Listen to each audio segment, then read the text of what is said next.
Bien-aimés, je suis vraiment heureux de partager une bouchée de la parole avec vous. Alors, le titre de notre bouchée d'aujourd'hui, c'est « La volonté de Dieu pour l'humanité ». La volonté de Dieu pour les hommes. Dans le monde, peu importe où il se trouve, peu importe sa race, peu importe sa langue, la volonté de Dieu pour tout homme. Bienvenue à la table du Seigneur. Yeah! Bien-aimés, les enseignements et tout ce que nous mettons sur notre plateforme à la table du Seigneur sont destinés à être partagés au plus grand nombre. Sur les réseaux sociaux, il y a tellement de choses qui sont partagées. Des faits divers, des blagues, et certains, ils partagent même leur vie quotidienne. Mais toi, bien-aimé, n'aie pas peur ou n'aie pas honte de partager la parole de Dieu afin d'édifier quelqu'un. Tu ne sais pas combien de bien tu vas faire autour de toi, juste en partageant la parole de Dieu. Alors, nous allons prendre notre premier passage dans les épîtres de l'apôtre Pierre. 2 Pierre, chapitre 3, au verset 9. Voici ce que disent les Écritures. Le Seigneur ne tarde pas dans l'accomplissement de la promesse, comme quelques-uns le croient, mais il use de patience envers vous, ne voulant pas qu'aucun périsse, mais voulant que tous arrivent à la repentance. Vous voyez, cette écriture nous montre la volonté de Dieu. Dieu ne veut pas qu'il y ait des gens qui périssent. Cette écriture est en train de nous montrer que si la fin de toute chose n'est pas encore arrivée, c'est parce que Dieu veut donner du temps aux hommes pour que chacun ait à se repentir, pour qu'il ne périsse pas. C'est vraiment très important de le comprendre. Voici une autre écriture. Ça, c'est l'apôtre Paul, alors qu'il écrivait à Timothée. 1 Timothée, chapitre 2, à partir du verset 3 jusqu'au verset 4. Voici ce que disent les Écritures. Cela est bon et agréable devant Dieu, notre Sauveur, qui veut. Qu'est-ce qu'il veut, notre Dieu et notre Sauveur? Il veut que tous les hommes soient sauvés. Vous voyez, c'est cela le cœur de Dieu. C'est ce qu'il désire dans son cœur. Dieu, c'est ce qu'il veut dans son cœur, que tous soient sauvés. Mais ce n'est pas tout. Et qu'ils parviennent à la connaissance de la vérité. Vous entendez ça?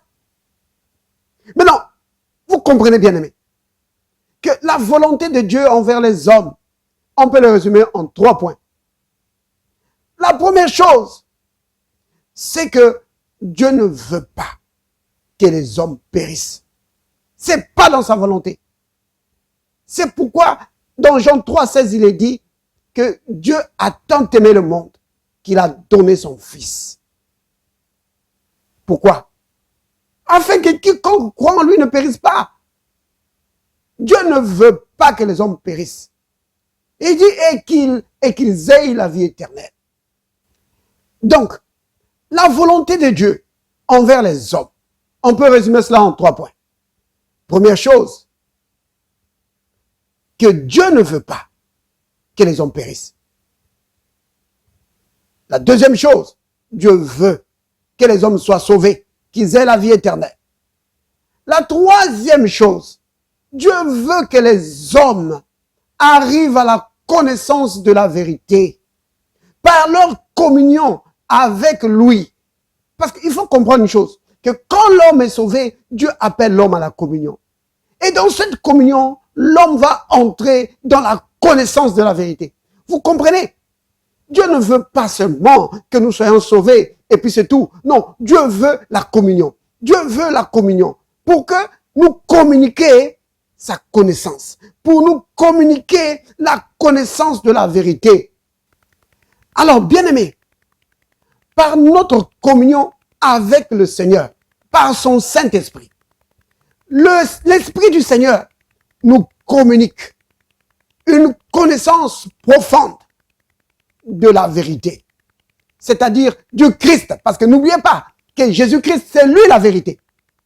Donc, il nous communique une connaissance profonde du Christ et de sa parole.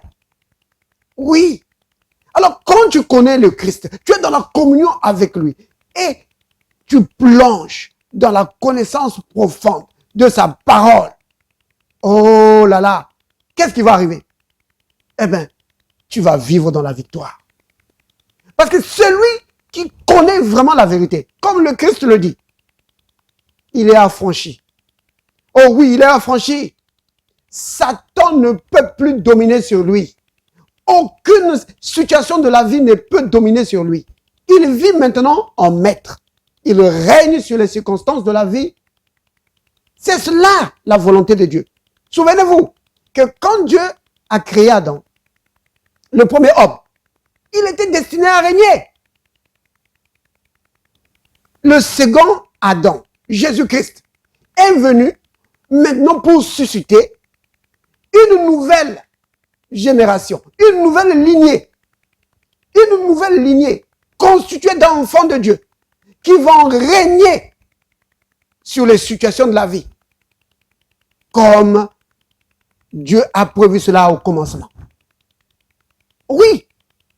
Alors pour cela, tu ne dois pas simplement te contenter du salut que Dieu t'a donné. Non, bien-aimé, Dieu t'a destiné à connaître la vérité, à avoir une connaissance profonde de la vérité, avoir une connaissance profonde du Christ, à vivre dans la communion avec lui.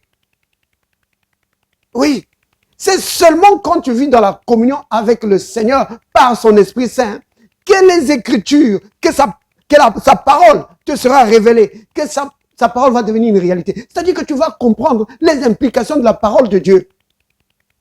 Et là, tu vas régner. La Bible dit ceci.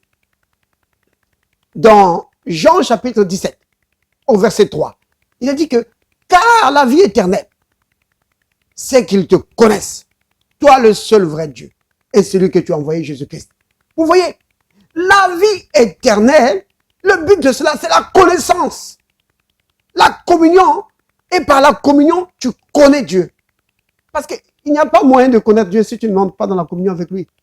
Il n'y a pas moyen de connaître sa parole si tu ne rentres pas dans la communion avec lui. Et nous sommes dans la communion avec le Seigneur par son esprit, le Saint-Esprit. C'est vraiment important, bien aimé, de comprendre cela.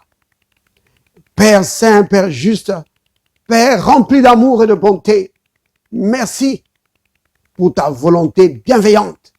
Oui, merci Seigneur pour ton cœur bon. Merci parce que tu veux que les hommes soient sauvés et arrivent à la connaissance de la vérité. Tu veux que les hommes soient en communion avec toi. C'est pourquoi tu nous as appelés. Père, merci. Je bénis ton nom et je te rends grâce. Merci Père parce que tu as voulu que nous puissions vivre dans la victoire ici sur la terre tous les jours de notre vie. Béni sois-tu Père, au nom de Jésus. Je prie Père pour chaque bien-aimé qui nous suit à la table du Seigneur. Oh Père, que ton esprit donne à chacun une compréhension profonde de ta parole, Père, pour qu'ils vivent dans la victoire. Dieu béni pour ceux qui ont des afflictions quelconques. Dans le nom de Jésus, je réprimande toute maladie. Toi, maladie, je te chasse au nom de Jésus. Satan, je brise ton pouvoir. Au nom de Jésus le Christ. Et je proclame mes bien-aimés libres. Au nom de Jésus. Amen.